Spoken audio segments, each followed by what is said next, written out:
Donc, je vais vous parler du cours Éthique et culture religieuse. La question qui est posée, faut-il abolir éthique et culture religieuse? Je vais commencer avec une anecdote et ne vous en faites pas, je ne me limiterai pas à l'anecdote, mais je pense que ça va nous guider pour la suite des choses. Le mois dernier, dans le cadre d'un cours sur les problèmes sociaux que je donne au Cégep de Saint-Jérôme, donc, j'ai présenté en classe un débat de l'émission Zone franche sur l'encadrement du port de signes religieux, en gros sur la loi 21, qui était un projet de loi à ce moment-là. Et pendant le visionnement, les étudiants devaient prendre des notes sur les interventions des 8 participants au débat. Et j'ai observé les réactions de mes étudiants pendant la diffusion. Leur perplexité était palpable. On aurait dit que c'était la première fois qu'on leur présentait cet enjeu comme un débat dans lequel il y avait plus d'un point de vue légitime. Leurs yeux s'écarquillaient chaque fois qu'ils entendaient quelqu'un défendre la loi 21, et je dois le dire, ils s'écarquillaient en particulier lorsqu'ils entendaient Mathieu Bock-Côté. Après le débat, j'ai pris le temps de faire un retour avec eux sur les questions auxquelles ils devaient répondre et question d'apaiser les angoisses existentielles des plus anxieux d'entre eux. Je les ai assurés qu'ils n'avaient pas à mémoriser les points de vue spécifiques de chacun, mais simplement à comprendre les deux grands principaux points de vue qui s'affrontent dans ce débat et d'être capable de les expliquer. Ils n'ont pas eu l'air complètement rassurés. Une étudiante a levé la main et m'a dit « Madame, je comprends la fille qui veut porter son voile dans son travail, mais les autres arguments de l'autre côté, je ne les comprends pas. » Cette jeune fille de 17 ans, par ailleurs curieuse, studieuse, inscrite à un programme collégial contingenté, qui avait vécu toute sa jeune vie au Québec, où elle avait suivi 10 ans de cours d'éthique et culture religieuse, n'était pas en mesure de comprendre les arguments des défenseurs de la loi 21. Alors, pour situer le débat dans son contexte, je leur ai parlé, j'ai fait un petit retour historique, je leur ai parlé de la crise des accommodements raisonnables, je leur ai parlé de la commission Bouchard-Taylor, sur laquelle j'avais travaillé dans le cadre de mon mémoire de maîtrise.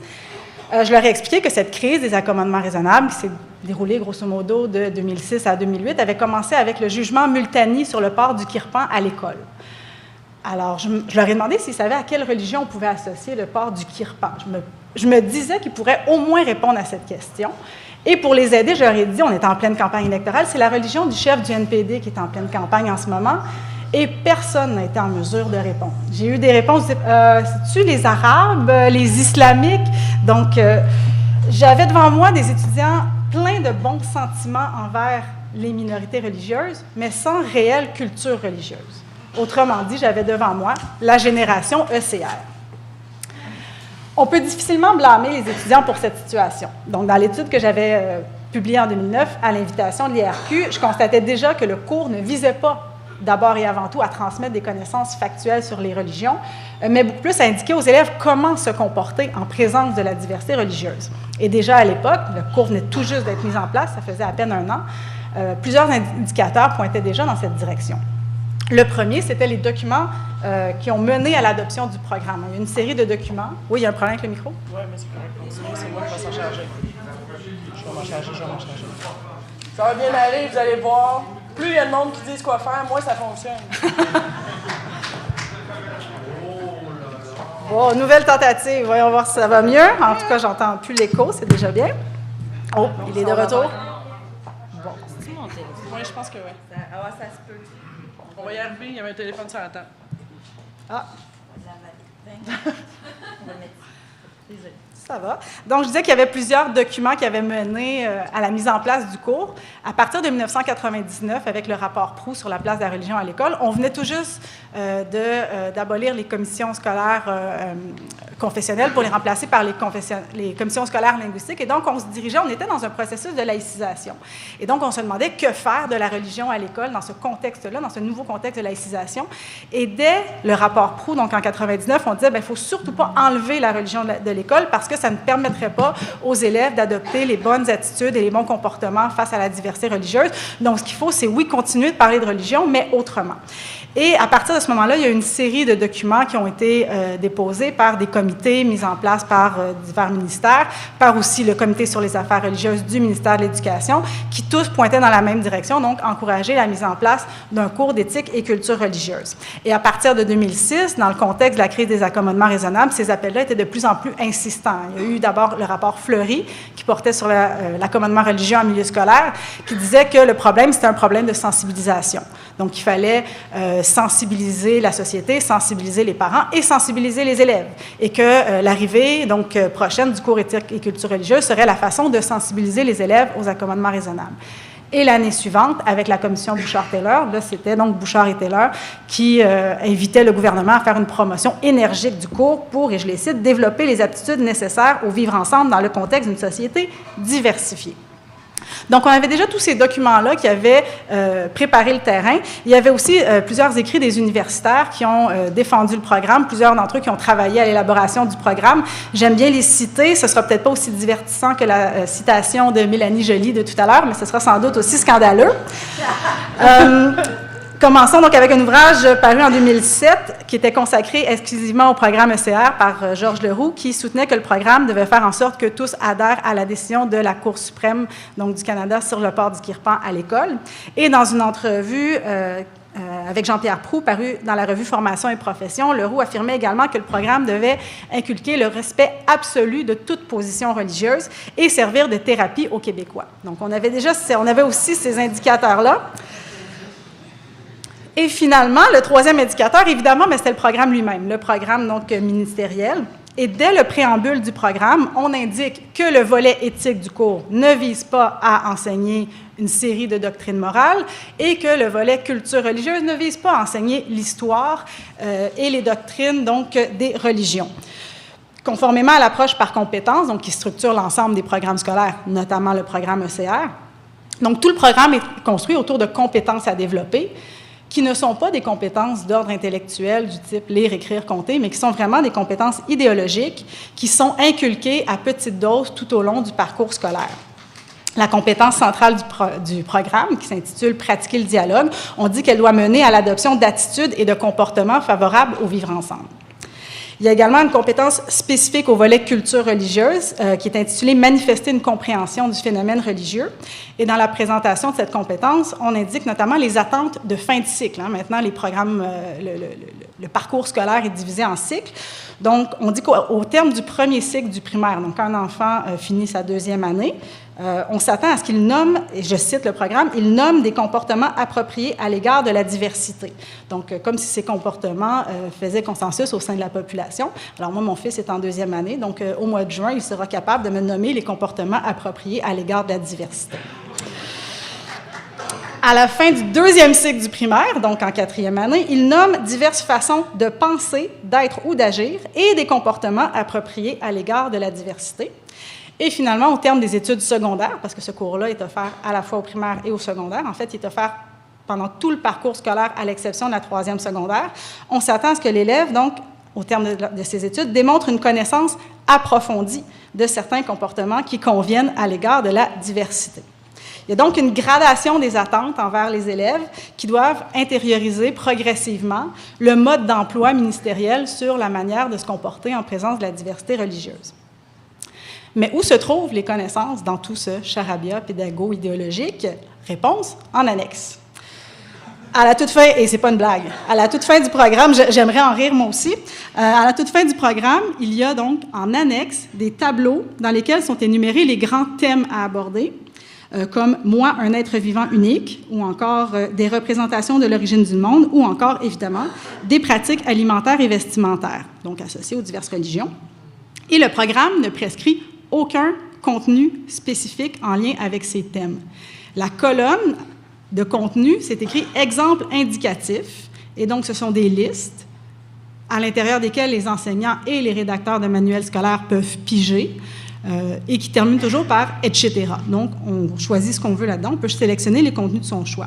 Donc, si on prend par exemple le thème des représentations de l'origine du monde, dans la liste des exemples indicatifs, il y a évidemment le récit créationniste chrétien, il y a la tortue des spiritualités autochtones, il y a le récit du yin et du yang, mais il n'y a pas la théorie du Big Bang, qui est pourtant la seule appuyée par la science.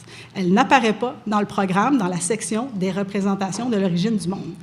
Elle apparaît dans certains manuels scolaires. Par contre, je l'ai vue dans des manuels scolaires, mais elle est mise sur un pied d'égalité avec les autres récits. Donc, c'est un récit parmi d'autres qui n'a pas plus de légitimité que le récit créationniste. Ce cours est donc enseigné depuis maintenant plus de 10 ans. Il n'a été ni évalué, ni révisé, mais on en sait maintenant un peu plus à son sujet puisqu'il a fait l'objet, dans les dernières années, de 2 jugements des tribunaux et de plusieurs publications académiques. Donc oui, il y a encore d'autres citations savoureuses qui s'en viennent. Mais commençons par les 2 jugements de la Cour suprême. La première contestation est venue de parents catholiques de Drummondville qui souhaitaient voir leurs enfants exemptés du cours. Personnellement, je ne crois pas que des exemptions individuelles, ce soit la meilleure façon de contrer les problèmes de ce programme-là, mais la décision de la Cour, qui a évidemment rejeté les demandes d'exemption, est quand même instructive. Donc, en rejetant la demande d'exemption, la juge Marie Deschamps, au nom de ses collègues, a notamment accusé les parents à l'origine de la contestation, et je la cite, de rejeter la réalité multiculturelle de la société canadienne et méconnaître les obligations de l'État québécois en matière d'éducation publique. Fin de la citation. Donc, on nous dira ensuite que le cours ne fait pas la promotion du multiculturalisme. Permettez-moi d'en douter. Donc, ça, c'était la première contestation en 2012. Deuxième contestation en 2015, qui est venue du Collège Loyola, une école privée catholique, qui s'est rendue, elle aussi, jusqu'en Cour suprême quand même. Le collège voulait offrir son propre cours ECR, qui présentait le christianisme de façon plus approfondie, mais surtout qui présentait les autres religions à partir d'une perspective chrétienne, ce qui n'est pas particulièrement étonnant de la part d'une école confessionnelle. La Cour a coupé la poire en deux. Elle a autorisé le collège à présenter le christianisme à sa façon, mais elle l'a obligé à respecter les orientations ministérielles pour ce qui est de la façon de présenter les autres religions. Donc, sur le plan juridique, c'est là qu'on en est. En plus de ces 2 jugements, donc, le cours a fait l'objet de plusieurs publications académiques au cours des dernières années, entre autres un ouvrage collectif publié en 2010 sous la direction de Jacques Cherblin et d'Annie Rondeau, qui a permis à nouveau de constater la convergence idéologique entre les défenseurs du cours, qui peuvent venir des facultés de sciences de l'éducation, de sciences des religions, de théologie, mais aussi du réseau scolaire, donc, ou évidemment des sciences sociales. Et tous insistent sur l'importance du cours pour l'ouverture à l'autre, le vivre ensemble, le pluralisme, et les connaissances à transmettre sont encore une fois les grandes absentes de toutes ces réflexions sur les grandes visées du cours. Le chapitre rédigé par le théologien Fabrice Blé est particulièrement éclairant. Il affirme, je le cite, « Ce qui caractérise plus fondamentalement le programme, c'est sa portée politique. » Il indique aussi que le programme est innovateur et prometteur, moins par les éléments de contenu sur les religions qu'il propose que par l'esprit dans lequel il entend les transmettre. Et, toujours lui, il affirme que le cours entend induire un changement radical des mentalités à la grandeur du Québec. Et c'est en train de se faire. En 2016, c'était au tour de Georges Leroux de publier un 2e ouvrage entièrement consacré au cours ECR, dans lequel il réaffirme que le cours, je le cite, représente l'engagement normatif le plus substantiel du programme de formation de l'École québécoise. Autrement dit, que c'est le cours le plus idéologique de tout le programme scolaire. Et là-dessus, je lui donne raison. Il écrit aussi que seule cette éducation nous protégera à l'avenir de l'intolérance. Et il rappelle que le cours ECR n'est pas, encore une fois, un cours d'histoire ou de sociologie des religions présenté selon une approche encyclopédique. Quand on veut dire qu'il n'y a pas de contenu, on dit qu'il n'y a pas de contenu encyclopédique. Et il réitère, je le cite encore une fois, pour la dernière fois, « Ce sont les finalités sociales et politiques du programme qui prévalent. » Donc ça, c'est du côté des défenseurs du cours. Du côté des adversaires du cours aussi, il y a des arguments qui ont été développés, notamment donc, dans l'ouvrage collectif « La face cachée du cours éthique et culture religieuse », dirigé par Daniel Barry et Normand Baillargeon. Et je me permets de souligner 2 contributions à cet ouvrage qui m'apparaissent absolument essentielles à la compréhension du cours. D'abord, l'étude de Nadia El-Mabrouk et Michel Sirois sur les stéréotypes sexistes et culturels présents dans les manuels d'éthique et culture religieuse au primaire. Donc, je pense que ça, c'est quelque chose qui manquait, une étude approfondie des manuels, parce que les manuels, c'est absolument fondamental. Le programme est important, évidemment. Il indique les grandes orientations du programme, mais les manuels, c'est ce qui est utilisé en classe. Et donc, en analysant de façon minutieuse les manuels et surtout les images présentes dans les manuels, parce que surtout au primaire, une grande part des manuels est consacrée à des images qui sont extrêmement révélatrices. Et donc, elles ont démontré que les religions étaient présentées de façon extrêmement stéréotypée et aussi toujours de façon très positive. Il y a une glorification de la religion et des signes religieux et de la présence et de la visibilité du religieux. Et tout le côté sombre des religions et tout ce qui concerne l'inégalité entre les hommes et les femmes, évidemment, est passé sous silence. Elmabrook et Sirois constatent également que les manuels accordent une très grande importance donc aux signes religieux, notamment vestimentaires, qui sont présentés comme des obligations pour le croyant. Donc, quand pendant des années, on vous dit que le croyant n'a pas le choix de porter un signe religieux, le message qui est envoyé, c'est qu'on ne peut en aucun cas, en aucune circonstance, leur interdire le port de ces signes religieux. J'aimerais m'attarder aussi sur la contribution de François Doyon, qui m'interpelle particulièrement comme enseignante au collégial. C'est un collègue du département de philosophie qui constate que depuis la mise en place du cours, il doit déconstruire chez ses étudiants 2 croyances anti-philosophiques qui sont véhiculées par le cours ECR. D'abord, le relativisme, donc l'idée que toutes les convictions religieuses se valent et ne peuvent donc pas être critiquées, et la valorisation de la foi, l'idée qu'il est bon de croire sans preuve. Et alors, imaginez comment il se trouve, lui, comme professeur de philosophie, qui doit donner un cours intitulé « Philosophie et rationalité » et qui se fait donc accuser d'intolérance, de racisme et de fermeture à l'autre, juste parce qu'il essaie d'aborder les croyances d'un point de vue rationnel. Et quand on sait que Georges Leroux plaide depuis plusieurs années pour un plus grand arrimage entre le cours ECR et les cours de philosophie au collégial, il y a, disons, matière à inquiétude. Donc, quel bilan peut-on tirer de ces 10 années d'enseignement de CR? Essentiellement, que le caractère idéologique du cours a été confirmé. Il a été confirmé tant par les tribunaux que par les universitaires. Il a été confirmé tant par ses défenseurs que par ses adversaires.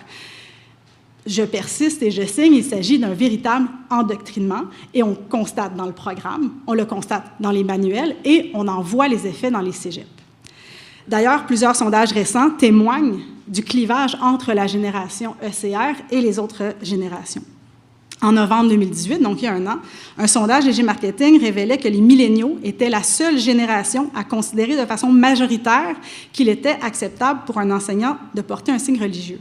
Et en mai dernier, le président de la CSN, Jacques Letourneau, a d'ailleurs invoqué l'évolution de la société et l'arrivée d'une nouvelle génération de militants pour justifier la décision de la centrale syndicale de s'opposer à la loi 21, alors que 6 ans plus tôt, elle avait appuyé la Charte des valeurs du Parti québécois, qui était pourtant beaucoup plus musclée.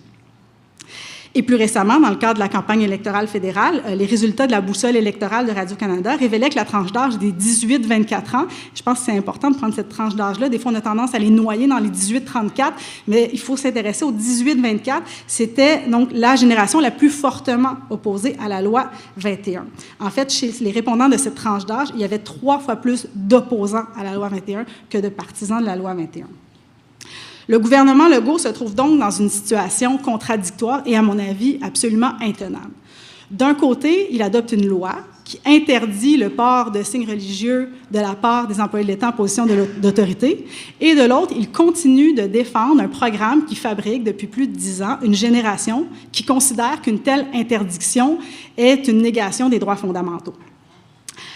Et donc, si le premier ministre est sérieux lorsqu'il affirme qu'au Québec, c'est comme ça qu'on vit, bien, peut-être qu'il devrait en parler à son ministre de l'Éducation. Obnubilé par son projet de maternelle 4 ans, le ministre Roberge ne semble pas particulièrement pressé de s'attaquer au cours ECR. Il l'a d'abord défendu en décembre 2018 en entrevue au Franc-Tireur. Ensuite, il a ouvert la porte en février dernier à une révision pour y inclure un peu plus d'athéisme, parce que c'est vraiment un élément qui est absent du programme ou quasi absent du programme. Et cet automne, il a ouvert la porte aussi, encore une fois, à une révision du programme, mais cette fois-ci pour y inclure une autre patate chaude, qui est le nouveau cours d'éducation à la sexualité. Et au ministère de l'Éducation, on me confirme que les consultations pour une éventuelle révision du cours devraient avoir lieu dans les prochains mois et que les modalités seraient connues bientôt. Donc, si le ministre va de l'avant, on risque de se retrouver avec un cours ECR 2.0 avec les mêmes fondements idéologiques, mais où on parlerait un peu d'athéisme et un peu de sexualité. Il me semble que les enfants du Québec méritent qu'on abolisse une fois pour toutes le cours éthique et culture religieuse.